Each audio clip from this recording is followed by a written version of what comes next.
It ain't the left side or the right side, then it must be the FinSide. It ain't the left side. Thank you, Solo D. Welcome to another episode of On the FinSide here with Kat and Paul. Follow us on Facebook, Twitter, Spreaker, iTunes, YouTube, iHeartRadio, and Spotify. Also, check out our merch store on thefinside.threadless.com.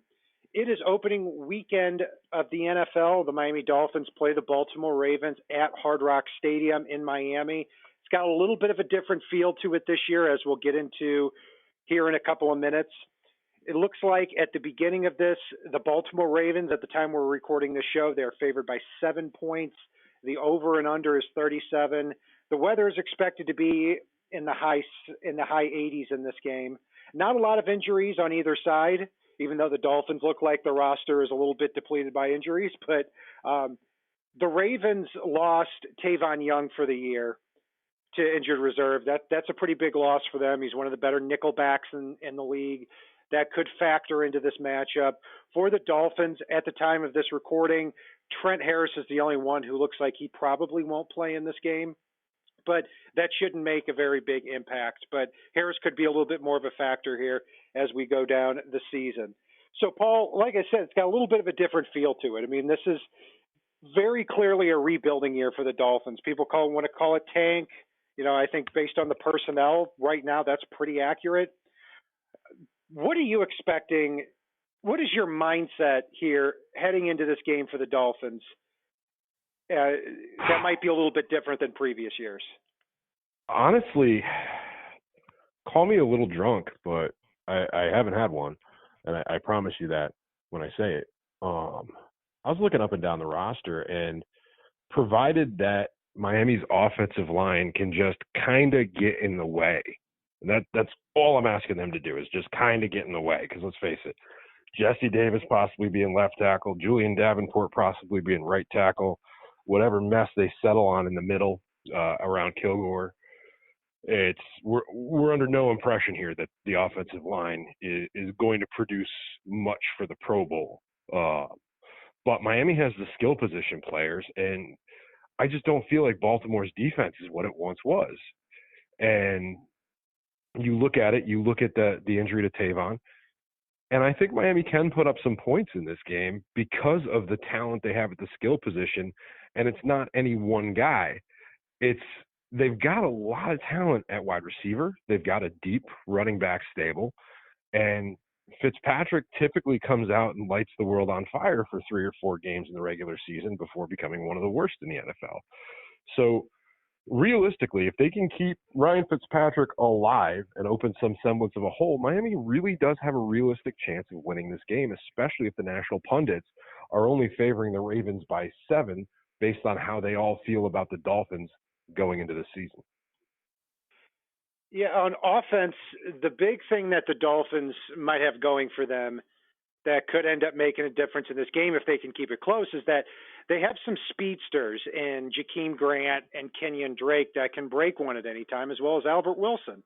And I think offensively, the Ravens don't quite have that. Now they've got an electric quarterback that we'll get to in a bit, but offensively, if they can come out from the beginning and establish the run and have that poor offensive line blocking downhill a little bit more, that could make the difference, because that's what we haven't seen in previous years, is that the Dolphins would come out so often and go 5 wide on 3 or 4 plays in the opening drive instead of trying to establish the run. And so I think that's going to be a big factor here. If you can get the running game going early, at least with moderate success, you're going to take a little more of that pressure off the offensive line. Well, and on top of that, getting back to Albert Wilson, Jakeem Grant, and even Preston Williams and a few others, Miami's also built to do that quick hit passing game, that hit them at the line of scrimmage and let them get the yards after the catch. Kind of what made Brett Favre break a few records at the end of his career when he was throwing to a bunch of glorified punt returners. And you look at that, and that kind of mitigates some of the offensive line problems, because you can immediately see Fitzpatrick in a lot of scenarios take that quick 3-step drop and dump it right off. And that's a scenario where Jakeem Grant, Albert Wilson, can make some special things happen. Mike Gesicki, if he just throws a little lob over a linebacker, Mike Gesicki should never lose a jump ball in his life. So there realistically is a possibility that this offense can still continue to move the ball even without the best blockers in the world. I think what's really important in this is that Fitzpatrick doesn't start getting that real gunslinger mentality, but that's kind of who he is too. I mean, the Dolphins are playing one of the best secondaries in the league heading into this matchup. I mean, you look at last year with the Ravens, defensively, they were first in the NFL in total defense, fifth against the run, fifth against the pass, but they did lose a lot in the offseason too. They lost both pass rushers, Terrell Suggs and Zadarius Smith. They lost inside linebacker C.J. Mosley to the Jets. Their defensive line has not been once what it once was. They still have Michael Pierce, who's had some weight problems in the offseason.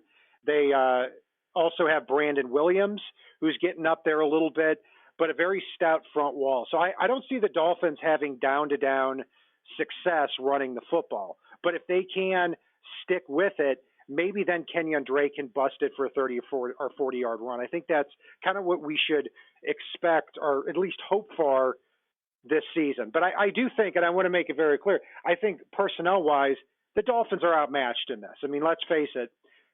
They've got some speed and they've got some youth at running back and wide receiver, but they are also going up against still at least a top 10 defense in this league. Yeah, but you know what? It's a defense that I'm not even sold on top 10. I'd say top 15.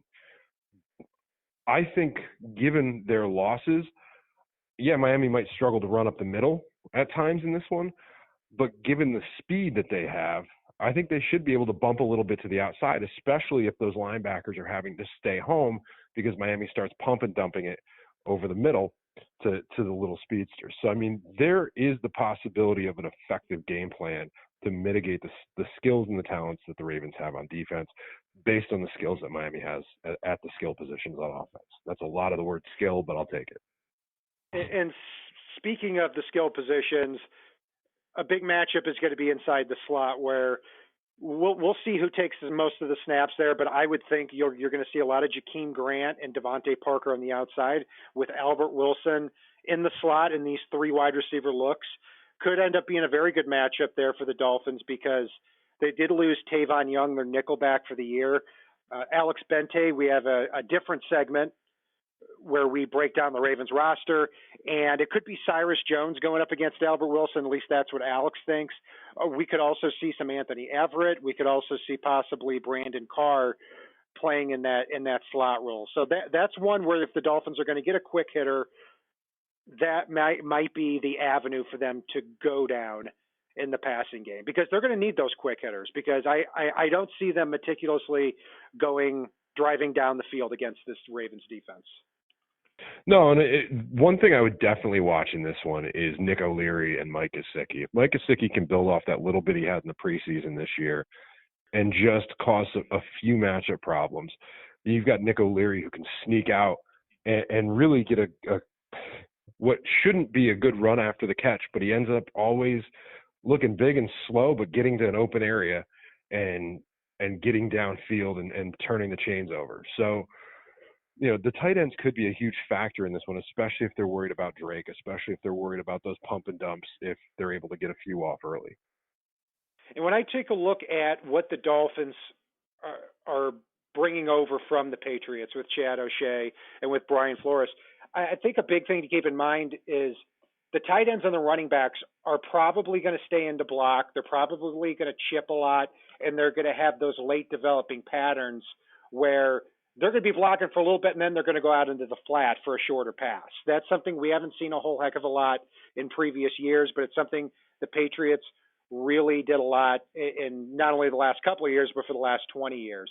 And when you take a look at the Dolphins and how they've developed the roster, they're carrying 5 running backs. They're carrying a fullback. They're carrying 3 tight ends. So they're making sure that they stay stacked at those positions with blockers and with pass catchers too. So let's move on to the defensive side of the ball, Paul. This is obviously the big star in this contest is on the Ravens side with Lamar Jackson, who played fantastic last year for a rookie, did struggle in the Chargers playoff game where there's a lot of offseason talk about whether or not he got exposed in that game. I'm certainly not willing to go that far. This is a talented kid. And last year, the Ravens on offense, they were ninth in total offense, second in rushing, 22nd in passing. And, to me, Paul, when I look at this matchup, the big thing is that they have to stay disciplined against Lamar Jackson, because you can't have a scenario where he's picking up 10, 15-yard chunk plays on the ground, because then you're making it easy for him. But I also don't think that the Dolphins defense needs to be sending the house either, because if that happens, you could very easily see Lamar Jackson recognize that, just chuck it over the top, and now you got a 50-yard gain. Completely. I mean, Lamar Jackson's one of those quarterbacks you have to have somebody spying him on every play. A speedy linebacker like, say, a Jerome Baker needs to be eyes in the backfield, with half his assignment being just shadow Lamar Jackson sideline to sideline if you have to. And you look at that, you look at the three safety look Miami's going to deploy probably quite a bit, and you might be able to spy a little bit with one of those safeties at times as well. So I think Brian Flores probably has something up his sleeve, given the roster that he has and the way that they have speed on defense, finally. And the only thing that worries me is Miami's pass rush versus Lamar Jackson. I'm not going to pretend Charles Harris is a world beater, even though he looked a little bit better in the preseason. I'm not going to pretend whoever ends up lining up across from him occasionally is a world beater. Christian Wilkins, Davin Godchow, they have to stay disciplined in the middle of that defensive line against a quarterback like Lamar Jackson. They can't be trying to pick a side and leaving a gaping hole for him to run out of the backfield on, because he will take that every time. Charles Harris is going to go up against Ronnie Stanley in this game. So a very big test for him right out of the gate. Stanley's one of the best left tackles in the league. So let's assume that Stanley wins that matchup there. Yeah, it's going to be tough to get pressure on Lamar Jackson without sending one or two people to him on every down. And I hope the Dolphins don't do that. My hope in this is that you see somebody, like you mentioned there, Paul, that is spying Lamar Jackson play in and play out. And I hope that guy is Sam Aguavion, actually, because this is a kid that has looked phenomenal in preseason. Also, 6 foot, 226 pounds, brings a lot of speed. I think Lamar Jackson can still probably outrun him, but I think Aguavion could be competitive with him. And if that's the case, now you can use Jerome Baker a lot more creatively. So it's going to be a chess match between Brian Flores and Patrick Graham and Lamar Jackson in this matchup, because one thing I think the Dolphins possibly have going for them too is if they can creatively diversify, I'm not sure if I should use those words right in a row, but they can get creative in mixing things up along the defensive front with the looks that they give. That could confuse a young quarterback like Lamar Jackson who isn't as successful as a thrower yet. Yeah, no, I think Brian Flores at the very least is going to have some defensive schemes. And I hate to discount Patrick Graham, but let's face it, Brian Flores was the architect of the Patriots defense in the playoffs last year. Brian Flores is going to have a hand in that defense. If not, he's doing himself a disservice as a head coach, and I don't think that he's that guy. But I think there's going to be some deceptive things that are going to be a struggle at times for a young quarterback to identify. And I think he's going to mix and match his coverages and cause some confusion. And let's not discount Xavier Howard. You've got a young, cocky quarterback who does back it up. But I can see scenarios where he is going to try to challenge Xavier Howard, which is the wrong way to go about playing as a young quarterback. I think there's some possibility that Xavier Howard could come away with one or two before he learns his lesson. So, I don't know about that because Lamar Jackson, one thing he is in the passing game is he knows what he can and can't do. From what I've seen of him last year, I don't think he's kind of that brash rookie or second year player that tries to test defensive backs a lot. But that could actually work out for to the Dolphins' favor, because if this is a game where the Dolphins, let's say they get the ball first and they go up 7-0, not saying they will, but let's say they do, then you've got Lamar Jackson playing from behind against that Miami Dolphins secondary that is also the strength of their team too. And when you look at the Ravens wide receivers, you've got Willie Snead and Seth Roberts starting the game at the boundary out there. That right off the bat is a matchup that that favors the Dolphins with Xavier Howard and with Eric Rowe. It is. And, even not being that brash rookie, he still has a lot of confidence in himself. And, you don't have to challenge Xavier Howard very many times for him to come away with a couple. So it's I'm hoping that secondary can manufacture a pass rush out of nothing, because we all know there's not a great pass rush. And as you pointed out, Charles Harris is going to be up against Ronnie Stanley. So if they're able to manufacture the pass rush with good coverage, maybe they can put Lamar Jackson down a few times or get him a case of the yips, in which case all kinds of fun things could happen here. Yeah, I think the key here in this matchup is force Lamar Jackson to earn every single yard, drive along field, drive 70 to 75 yards. Don't give him something that's easy. So looking at this game, look, because let's face it, this is a game that, we're not as excited about the team heading into this season. But the one thing the Dolphins do have going for them, though, is the pressure could be so off in a game like this that you just kind of come out and play a little bit more carefree. I still think at the end of the day, though, the Ravens have significantly more talent. I see them winning this game. I'm going to go with a score of 23-13 on opening weekend. I'm going to go with 21-13 Miami for this one. And at me all you want, listeners. At me all you want. I'll tell you what, I don't even know how I'd feel about that if that were the case. At first, I'd be shocked, and secondly, you'd be excited. Don't pretend. You'd be excited. I probably would be, and I feel guilty about being excited because, I would. If with Ryan Fitzpatrick and this offensive line, the Dolphins end up winning, I'm like, oh my gosh, now what? Where do we go from here? But yeah, I would end up being excited. We go to win number 2 from there. We go home and beat the Patriots. That's where. Oh God. All right. Yeah. So well, Paul's clear. Completely derailed you, didn't I?